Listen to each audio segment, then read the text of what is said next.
This is Leiden in South Holland, a city of windmills and canals. But for Americans, it has a special history. It is where English Puritan Separatists came to live before sailing on the Mayflower to the New World.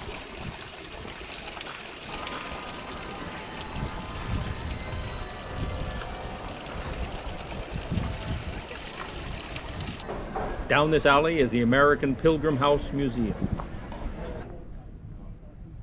It is one of the smallest museums in the country. No actual pilgrims are known to have lived here, but it has remained pretty much as it was in the time of the pilgrims. Hi, I'm Sarah. I'm the guide and curator at the American Pilgrim Museum. Please come on in. So is there significance to this? This would have been a well-to-do middle-class house, Yes. comfortable enough for its era. Here it's called in English. Of a different period, but it was not part of this at any point in time.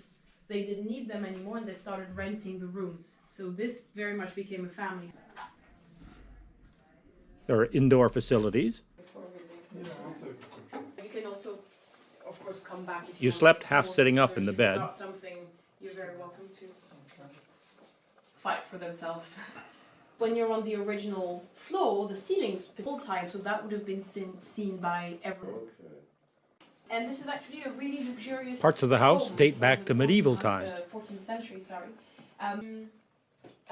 The ruin of the city had planned to destroy. It was discovered when someone bought the house next door And he basically started and turned into a talking to museum with some settlers in donors. America, telling them what the- Come back when you can stay longer.